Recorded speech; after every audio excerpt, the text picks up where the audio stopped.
Hello everybody and welcome to the video. आज हम लेने वाले हैं organisation of commerce and management OCM का चैप्टर 4 चल रहा है हमारा। तो इसके अंदर आज हम देखने वाले हैं टाइप्स ऑफ कोऑपरेटिव सोसाइटी। तो कोशिश करिए पूरा वीडियो देखिए ताकि कोई भी इंपॉर्टेंट चीज़ आपसे मिस ना हो। अपने और चैनल को सब्सक्राइब नहीं किया है तो प्लीज़ कर दे और अपने दोस्तों के साथ ज़रूर शेयर करिएगा। ओके, तो चलिए फटाफट स्टार्ट करते हैं। शुरू के वीडियोज़ अगर आपको देखने हैं तो डिस्क्रिप्शन में आपको सभी चैप्टर्स के सभी सब्जेक्ट्स के लिंक्स मिल जाएंगे। ओके, क्वेश्चन आंसर सॉल्व वगैरह सब कुछ, तो बस उसे चेक कर लेना। तो चलिए फटाफट जंप करते हैं हम लोग चैप्टर की तरफ। तो टाइप्स ऑफ कोऑपरेटिव सोसाइटीज़, इसके अंदर काफ़ी सारे 6 टाइप्स है एक्चुअली। ओके, 6 टाइप्स उन्होंने दे दिए हैं। तो अभी आपको क्या करना है, जब आप एग्जाम लिखोगे अगर ये टाइप्स ऑफ कोऑपरेटिव सोसाइटी आता है तो कोशिश करिए ट्री डायग्राम बनाना। ओके, ट्री डायग्राम पता है ना, इस तरह का होता है। यहाँ पे आप टाइप्स लिखोगे। Okay, types of cooperative society, उसके बाद में जितने भी वो 1 2 3 4 5 6 जितने भी नाम है उस तरह से लिखिए तो काफ़ी इंप्रेसिव लगता है। ओके, तो चलिए देखते हैं पहला टाइप क्या है। एक्सप्लेनेशन की तरफ हम जाते हैं। कोऑपरेटिव कंज्यूमर्स कोऑपरेटिव सोसाइटीज क्या है देख लेते हैं। Consumers cooperatives are formed by consumers to obtain their daily requirements at reasonable price. ये देखिए, पहले तो इसे बनाता कौन है।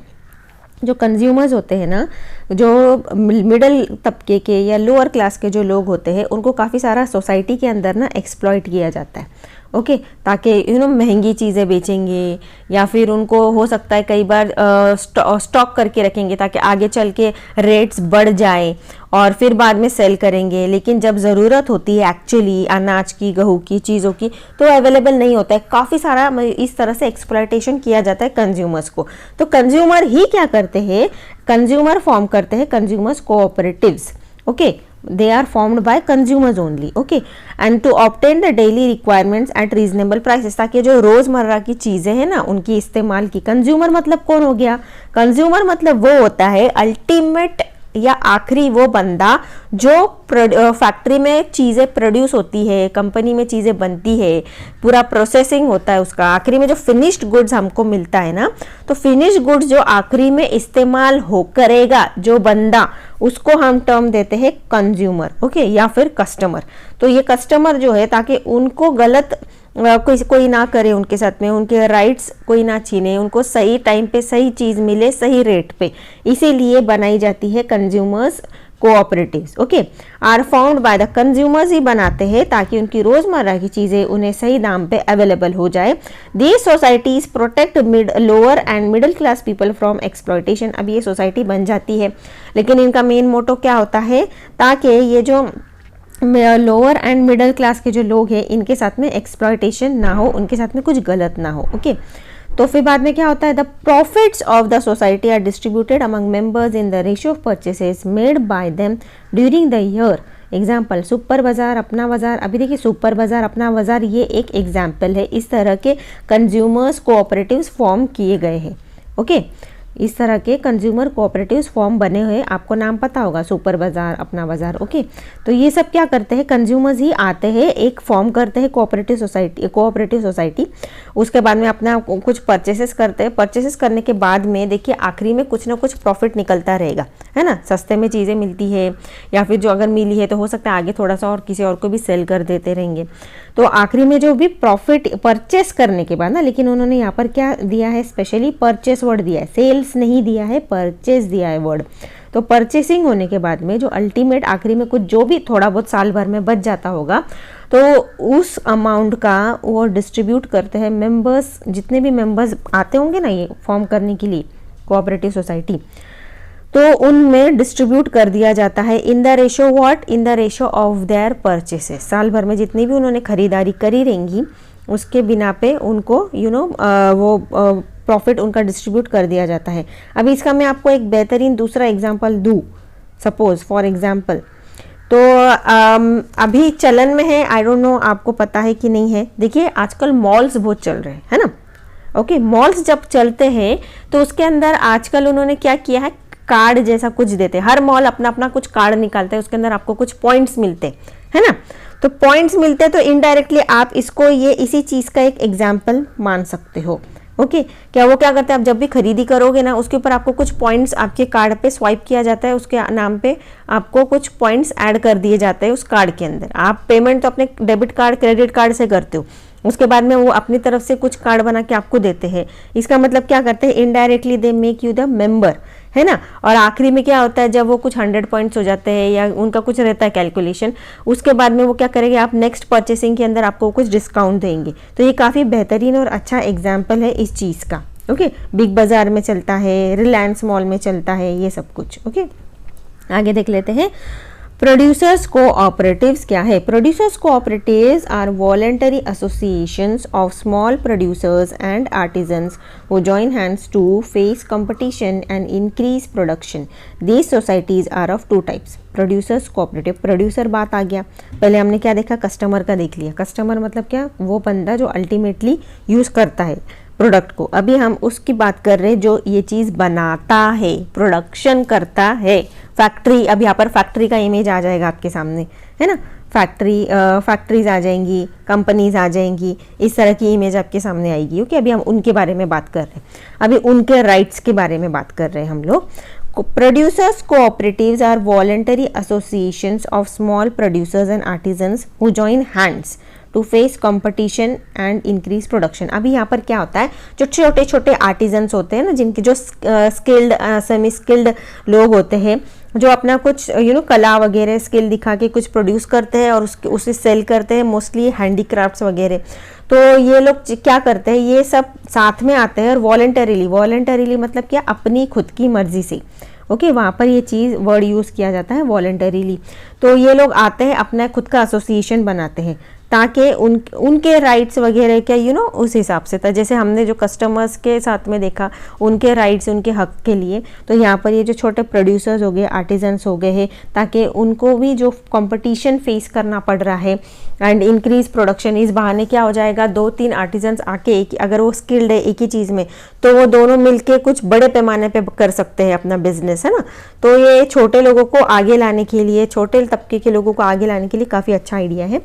These societies are of two types. Okay, short में ही इन्होंने दिया है, आगे देख लेते हैं। इसके अंदर उन्होंने ना 2 टाइप दे दिए हैं। ओके, तो 2 टाइप क्या है, तो पहला तो है इंडस्ट्रियल सर्विस कोऑपरेटिव्स और एक है मैन्युफैक्चरिंग कोऑपरेटिव्स। तो इंडस्ट्रियल सर्विस कोऑपरेटिव क्या है देखते हैं।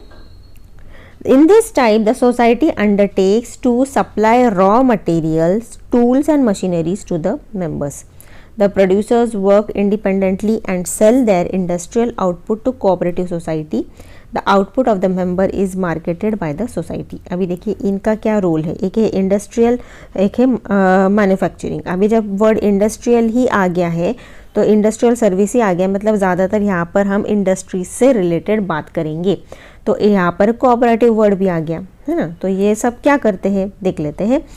The society undertake to supply raw material. अभी यहाँ पर मेन काम क्या होता है, तो उनको raw material supply, raw material, then tools and machinery, मतलब जो अल्टीमेट प्रोडक्शन मैन्युफैक्चरिंग में जो चीज़ों की ज़रूरत पड़ती है वो चीज़ें यहाँ पर ये लोग सप्लाई करते हैं। जैसे कि मैन्युफैक्चरिंग के लिए क्या लगता है, रॉ मटेरियल लगता है, सब है ना, रॉ मटेरियल लगेगा, टूल्स लगते हैं, मशीनरी लगती है। और किसको लगती है ज़्यादातर, देखिए ये यहाँ पर रिलेटेड टू दिस है ना, मैन्युफैक्चरिंग के इसमें लगती है, तो ये ज़्यादातर उसमें काम करते हैं। The producers work independently and sell their industrial output to cooperative society. अब ये जो प्रोड्यूसर्स होते हैं ना, तो प्रोड्यूसर यहाँ पर उनका क्या काम है, दे वर्क इंडिपेंडेंटली, मतलब सब अपना अपना ही बिजनेस करते हैं, कोई जॉइंट बिजनेस यहाँ पर नहीं दिखाया गया है।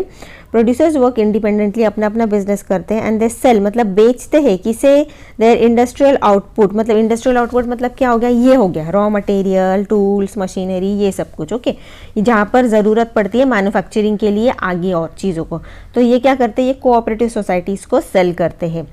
The output of the member is marketed in the society, और जो भी आगे चल के जो भी मेंबर्स बनाते हैं यहाँ पर, ओके, जो रॉ मटेरियल हो गया, टूल्स एंड मशीनरी हो गया, इसको मेंबर क्या करते हैं, मार्केट करते हैं, मतलब इनको एडवर्टाइज करते हैं होंगे सोसाइटी में, मतलब हम जहाँ पर रहते हैं ये हमारा सोसाइटी हो गया, यहाँ पर उसकी एडवर्टाइजमेंट वगैरह करते हैं ताकि ये जो चीज़ें हैं और उनकी सेल हो। ओके, मतलब अल्टीमेटली उनका सेल्स बढ़ाने के लिए यहाँ पर ये जो रोल है इस चीज़ का, इस इंडस्ट्रियल सर्विस कोऑपरेटिव का, कि आगे इन लोगों का जो लोग मिलके आए हैं, मेंबर्स बने हैं, इन लोगों का बिजनेस आगे अच्छा चले, उसकी एडवर्टाइजमेंट हो, ये मोस्टली उस बातों को ज़्यादा कंसिडर करते हैं। ओके, आगे देखते हैं सेकंड में क्या बताया गया है। Manufacturing cooperatives, in this type producer members are treated as employees of the society and are paid wages for their work. The society provides raw material and equipment to every member. अभी देखिए cooperative society है ना, ऐसा समझो for example cooperative society के ना हम इनके दो ब्रांचेस बना देंगे, एक तो है इंडस्ट्रियल सर्विस और एक है मैन्युफैक्चरिंग सर्विस। इंडस्ट्रियल सर्विस में आपने क्या देखा कि ये सब कुछ खुद ही मालिक होते हैं, ओके, ये खुद ही बनाते हैं चीज़ें, और ये क्या करते हैं, किसको सेल करते हैं, ये सब कुछ चीज़ें बनाने के बाद में ये सेल करते हैं कोऑपरेटिव सोसाइटी। और कोऑपरेटिव सोसाइटी के अंडर ये लोग जो मैन्युफैक्चरिंग वाले हैं, ये मैन्युफैक्चरिंग वाले क्या करते हैं, as a job as a work करते हैं अंडर कोऑपरेटिव सोसाइटीज़। ओके, यहाँ पर तो ये ओनर्स है, लेकिन यहाँ पर ये वर्क एज एम्प्लॉय। ओके, तो in this type producer members are treated as employees. Okay, यहाँ पर भी कुछ प्रोड्यूसर मेंबर्स है, लेकिन यहाँ पर उनको अपना एम्प्लॉय मतलब अपना नौकर की तरह पर उन्हें ट्रीट किया जाएगा, इनडायरेक्टली सिंपल वर्ड बोलूँ तो, of the society and paid wages, उन्हें कुछ ना कुछ सैलरी भी दी जाती है। The society provides raw material and equipments to every members. क्यों यहाँ पर एम्प्लॉय, क्योंकि यहाँ पर कुछ टाइप के ऐसे लोग होंगे, यहाँ पर ये जो एम्प्लॉय का काम इसलिए कर रहे होंगे कि हो सकता है इनको easily raw material, tools, machinery easily available नहीं होती रहेंगी। ओके, या फिर इनके अंदर इतनी कैपेसिटी नहीं होंगी कि ये खुद से ये सब कुछ चीज़ें अरेंज कर सके। तो क्या होता है, ये लोग जाते होंगे, किसको बोलते रहेंगे ये लोग, ये बोलते होंगे कोऑपरेटिव सोसाइटी के अंडर जाते रहेंगे, ताकि कोऑपरेटिव सोसाइटी तो क्या करता है, यहाँ से माल उठाएगा, इंडस्ट्रियल सर्विस से माल उठाएगा और ले जाके एडवर्टाइज करेगा और मार्केटिंग करेगा किन लोगों के सामने, मैन्युफैक्चरिंग कोऑपरेटिव्स के सामने, ताकि इनको भी या फिर इनको देगा ताकि ये लोग यूज़ कर सके, ऐसा भी हो सकता है, और इनको वेजेस दे सकता है ऑफ देयर वर्क, वो जो भी चीज़ मटेरियल अल्टीमेट जो बनेगा उनकी मेहनत के लिए। ओके, तो इस तरह का भी हो सकता है चीज़ें। फिर आगे देखते हैं, the members produce goods at a common place और इन देयर हाउसेस। अभी जो अल्टीमेटली ये जो जितने मेंबर्स हैं ये लोग क्या करते होंगे, ये अपने या तो घर में या फिर उनका कोई प्लेस होगा, वहाँ पर ये सब चीज़ें अल्टीमेट जो प्रोडक्ट है वो उसका मैन्युफैक्चरिंग करते रहेंगे। The society sells the output in the market and its profit is distributed among the members। अभी मैन्युफैक्चरिंग के बारे में बोल रहे वो कि ये इसलिए होगा क्योंकि देखिए इनके पास इतना कैपेसिटी नहीं होगा कि ये अपनी खुद की टूल्स मशीनरी बना सके, मैन्युफैक्चर कर सके, इसीलिए ये लोग डिपेंडेंट है कोऑपरेटिव सोसाइटी पे। तो ये लोग क्या करते हैं, ये लोग बनाते, जो भी अपने घर पर ही रह के, कॉमन प्लेस पर ही रह के कोई चीज़ बनाते रहेंगे जितना भी उनके पास स्किल होगा, और बनाने के बाद में वो लोग देते रहेंगे कोऑपरेटिव सोसाइटीज़ को, बाद में कोऑपरेटिव सोसाइटी उसका सेल करता रहेगा और इन लोगों को एज अ वेजेस वगैरह डिस्ट्रीब्यूट करता रहेगा। आगे देखते हैं मार्केटिंग कोऑपरेटिव्स में क्या दिया है वो देख लेते हैं आज हम। आगे marketing cooperatives, these are voluntary associations of independent producers. Okay, these are voluntary association. Voluntary मतलब क्या, अपनी मर्जी से आने वाले लोग, वो जो अपनी मर्जी से आए हैं, जो कौन है, प्रोड्यूसर्स है, who want to sell their output at remunerative prices। Okay, जिनको अपना जो भी सेल बनाया है चीज़ उनको सेल करना है। Okay, the output of different members is pooled and sold through a centralized agencies to eliminate middlemen। The sale proceeds and distribute among the members in the ratio of their outputs। अभी देखिए यहाँ पर क्या role है marketing वालों का, कि बहुत सारे अलग अलग प्रोड्यूसर्स आ जाएंगे अपना अपना प्रोडक्ट लेकर। ओके, और वो हो सकता है वो एक ही चीज़ हो, ओके, लेकिन अलग अलग प्रोड्यूसर्स ने बनाई हो। वो they are voluntarily association of independent producers who want to sell their output at remunerative prices. मतलब एक फिक्स्ड अमाउंट उनको मिल जाए सेल हो जाने के बाद में, ऐसे उनकी ख्वाहिश है। Okay, the output of different members is pooled and sold. अभी जितना भी मेंबर्स है, हो सकता है वो एक ही चीज़ हो, जैसे फार्मर हो गया, गेहूँ बनाता है, तो 2-3 टाइप के फार्मर्स आ जाएंगे, सब अपना गेहूँ लेकर आ जाएंगे, उन सबको एक साथ किया जाएगा, उसको एक साथ बेच दिया जाएगा। ओके, बल्क में एक क्वांटिटी करके। अब बल्क में बेच दिया, उसके बाद में जो अमाउंट मिलेगा, तो जो भी प्रोड्यूसर्स जो साथ में आए थे, जितना जितना उन्होंने अपना प्रोडक्शन का सामान लाया था, उतना रेशो निकाल के उनको वो प्रॉफिट या जितना भी पैसा मिला है वो डिस्ट्रीब्यूट कर दिया जाता है। ओके, सेंट्रलाइज्ड मतलब क्या, चीज़ों को एक साथ लाना। The sale proceeds are distributed among the members of the ratio in their outputs. Okay, जितना भी उन लोगों ने अपना मटेरियल लाया रहेगा सेल करने के लिए, वो सब कुछ डिस्ट्रीब्यूट कर दिया जाता रहेगा। आगे देख लेते हैं cooperative farming society. I hope इतना आपको समझ जा रहा हो। अगर समझ रहा है तो प्लीज़ चैनल को सब्सक्राइब कर दो, नीचे कमेंट लिख दो। ओके, अपने दोस्तों के साथ ज़रूर शेयर करना वीडियो को। आगे देख लेते हैं कोऑपरेटिव फार्मिंग सोसाइटी क्या है। These are voluntary associations of small farmers who join together to obtain the economies of large scale farming. In India farmers are economically weak and their farming land holdings are small. अभी देखो, अभी यहाँ पर ना हम जितनी भी बात कर रहे हैं ना, ये सब अलग अलग लोग हैं, लेकिन सब साथ में आके अपना एक बिजनेस करने की कोशिश कर रहे हैं, है ना। तो जब अकेले नहीं होता है तो जब एक उंगली खड़ी रहेगी तो कुछ काम की नहीं, लेकिन मुट्ठी बन जाए तो काफ़ी फ़ायदेमंद होती है। यहाँ पर वो एग्जाम्पल एक्चुअली हम लोग देख सकते हैं, हर इसमें वही चीज़ डिस्कस की गई है। Sorry, cooperative farming. अब यहाँ पर क्या वर्ड आया है, फार्मिंग के बारे में आया है, तो अब हम फार्मिंग के बारे में बात करेंगे।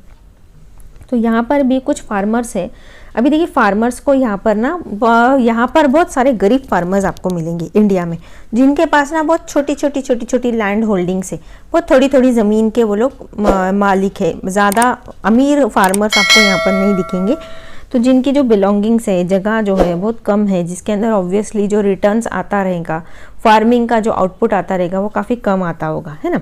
तो दीज आर वॉलेंटरी ये भी वॉलेंटरी एसोसिएशन है, मतलब अपनी मर्जी से आके ये लोग सोसाइटी बनाते हैं। किसकी बनाते हैं, of small farmers who join together to obtain the economies. ताकि देखिए वो लोग सब साथ में आते हैं, क्यों आते हैं, ताकि जो ऑब्टेन द इकोनॉमीज मतलब क्या आ जाता है, अल्टीमेटली उनको बिजनेस करना है। Okay, of large scale farming. ये लोग क्या होता है, देखिए जब एक करके सब लोग साथ में आ जाएंगे ना, तो ये ग्रुप, बड़ा ग्रुप फॉर्म हो जाता है। जब बड़ा ग्रुप फॉर्म हो जाता है तो अल्टीमेटली ये लोग क्या बन जाएंगे, लार्ज स्केल फार्मिंग बन जाएंगे, है ना। तो in India farmers are economically weak, मतलब उनका काफ़ी बुरा हाल है। यहाँ पर फाइनेंशियल कंडीशन इन लोग का बहुत ख़राब है इंडिया के अंदर। तो जब ये लोग सब साथ में आ जाएंगे ना, तो क्या होता है, इन farmers are economically weak and their land holdings are small. तो ये लोग क्या कर सकते हैं, अपना कितना अच्छा बिजनेस कर सकते हैं और जो रिटर्न्स आता है वो बांट ले सकते हैं।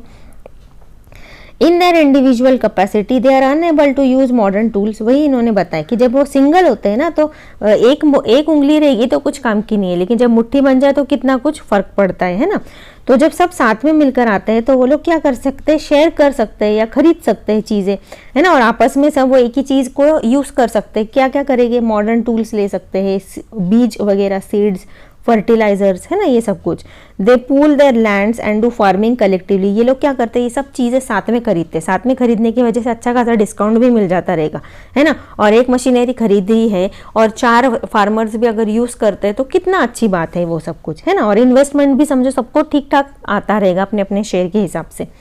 अब इसमें क्या होता है, ये लोग सब साथ में आते हैं और साथ में ये सब चीज़ें इस्तेमाल करके, भले वो लोग अलग अलग ओनर है अलग अलग लैंड्स के, सब लोग साथ में इस्तेमाल करते हैं ये सब चीज़ें। और कलेक्टिव फार्मिंग मतलब एक साथ रिजल्ट उनका आता रहेगा with the help of modern technology to maximise agriculture output. Ultimately क्या होता है, एग्रीकल्चर आउटपुट मैक्सिमम मिलेगा इन लोगों को, है ना।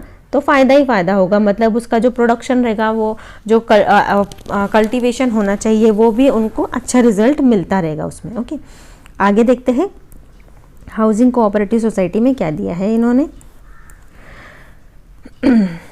आगे देखते हैं, these societies are formed by lower middle income group people in urban areas to have houses of their own. अभी अर्बन में आ जाते हो कि फार्मिंग हो गई हमारी, खेती से रिलेटेड, गांव से रिलेटेड हो गया। अभी हम शहर की तरफ आते हैं। अब यहाँ पर क्या होता है, यहाँ पर कौन लोग आपको नजर आएंगे, लोअर एंड मिडल इनकम, जिनका सैलरी ठीक ठाक है, मिडिल क्लास लोग या लोअर क्लास लोग, जो अर्बन एरियाज में रहते हैं। अर्बन मतलब क्या, सिटी में रहते हैं, और जिनके पास खुद के घर वगैरह नहीं है। अब उनके बारे में हम बात करेंगे। हाउसिंग मतलब वर्ड ही आ गया, हाउसिंग मतलब यहाँ पर आप समझ जाओ घर से रिलेटेड हम बात करने वाले हैं। Housing cooperatives are of different types, बहुत सारे टाइप्स है कोऑपरेटिव्स के। Some societies acquire land and give the plots to the members of for the constructing their own houses. अभी कुछ अलग अलग टाइप्स है इसके अंदर। तो अभी कुछ ऐसे है कि वो लोग क्या करते हैं कि साथ they are of different some source, वो लोग क्या करेंगे, ज़मीन लेंगे और इन लोगों में डिस्ट्रीब्यूट कर देंगे और बोलेंगे कि आप अपने अपने घर बना लो। Okay, other societies themselves construct houses and allowed them to the members who make payment in installment. अभी ये जो एग्जांपल हो गया ना, ये आजकल आप फ्लैट में रहते हो ना, ये उसका एग्जांपल है। ओके, फ्लैट सिस्टम जो चल रहा है ना हमारा, इंदिरा गांधी मैडम ने लाया था ये फ्लैट सिस्टम, तो ये उसका एग्जाम्पल है। तो ये लोग क्या करते हैं, हाउसिंग कोऑपरेटिव सोसाइटी, आप जो फ्लैट्स में रहते हो ना, वो रजिस्टर होती है हाउसिंग कोऑपरेटिव सोसाइटीज़ के अंडर। तो यहाँ पर ये लोग क्या करते हैं, दे देमसेल्व्स कंस्ट्रक्ट, मतलब बिल्डर आ जाता है, बिल्डर जो है वो खुद कंस्ट्रक्ट करेगा, रजिस्टर वगैरह करेगा और आपको वो सेल करेगा। सेल करेगा तो आपके पास तो इतना लाखों का अमाउंट एक साथ होगा नहीं, तो आप लोग लोन निकालोगे और या फिर क्या करोगे, इंस्टॉलमेंट्स में आप पेमेंट करते जाओगे, है ना, या तो बिल्डर को करोगे या तो बैंक को करोगे। ओके, इस तरह से they also arrange loan from financial institution and government agencies. वही इनडायरेक्टली वही मैंने जो बोला आपको कि या तो बैंक से वो लोन अरेंज करके देंगे बिल्डर वगैरह, या फिर गवर्नमेंट एजेंसीज की तरफ। आगे देखते हैं क्रेडिट कोऑपरेटिव्स क्या है। These societies are formed by poor people to provide financial help and to develop the habit of saving among them. अब यहाँ पर आ गया वर्ड क्रेडिट। अब क्रेडिट वर्ड आ गया है, इसका मतलब हम लोग यहाँ पैसे से बात करेंगे, उधारी। Okay, these societies are formed, अब ये क्यों बनती है, बाय पुअर पीपल, जो गरीब लोगों का तबका है उनके बारे में है ये सब।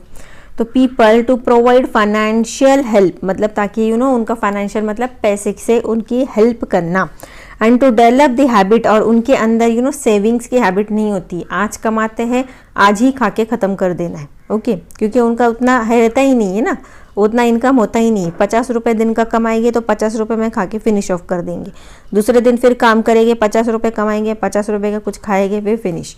इस तरह का नहीं होना चाहिए।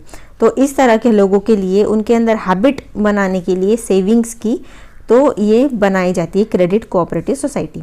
दे help to protect members from exploitation of money lenders who charge exorbitant interest from borrowers. अभी ये इसलिए भी बनाई जाती है ताकि जो मनी लेंडर्स होते हैं ना, इन गरीब लोगों का काफ़ी फ़ायदा उठाता है। अच्छा खासा इन लोगों को पैसे तो दे देंगे उधारी में, लेकिन बहुत सारा इंटरेस्ट इन पे लगा देते हैं कि ये बेचारे बस इंटरेस्ट ही सारी ज़िंदगी भरते हुए रह जाते हैं। तो इस तरह की चीज़ें कम हो, इसीलिए भी इस तरह की कोऑपरेटिव क्रेडिट सोसाइटीज़ सामने आती है। Credit cooperatives are found in both urban and rural areas. इनका एक अगर एग्जांपल दिया जाए तो बैंक्स है। ओके, मोस्टली बैंक्स आते हैं, बैंक्स क्रेडिट कोऑपरेटिव सोसाइटीज़ भी बनाई जाती है ताकि ये गरीब तबका के जो लोग हैं, या फिर पथ संस्था जो होती है उस तरह की भी बनाई जाती है। आगे देखते हैं जॉइंट स्टॉक कंपनी। अभी वीडियो काफ़ी लंबा हो गया है, आई होप आपको समझ गए होंगे। कोई भी सभी पॉइंट्स नहीं समझे, कुछ प्रॉब्लम है, नीचे आप कमेंट लिख दो तो मैं कोशिश करूँगी आपको वहीं पर एक्सप्लेनेशन देने की। ओके, और कैसा लगा वीडियो ज़रूर लिखिए, मैं आपकी वेट करती हूँ कमेंट्स के। काफ़ी कमेंट्स कम आ रहे हैं, ऐसा क्यों हो रहा है? तो प्लीज़ कमेंट्स लिखिए, शेयर करिए अपने फ्रेंड्स के साथ में ताकि उनकी भी हेल्प हो जाए, और इस चैनल को ग्रो करने के लिए भी आप एक रोल प्ले करें, इस चैनल को बढ़ाए। अगर आपको ठीक लग रही है मेरी एक्सप्लेनेशन तो ही, और एक लाइक का बटन दबा देना। ओके, नहीं पसंद आया तो डिसलाइक का बटन दबा दीजिए। ओके, तो चलिए bye bye, have a good day. मिलते हैं अगले वीडियो में। कंटिन्यूस वीडियो देखना है तो डिस्क्रिप्शन में आप प्लेलिस्ट चेक कर लेना। ओके, तो तब तक के लिए बाय बाय। अगले वीडियो में हम लोग जॉइंट स्टॉक कंपनी ले लेंगे।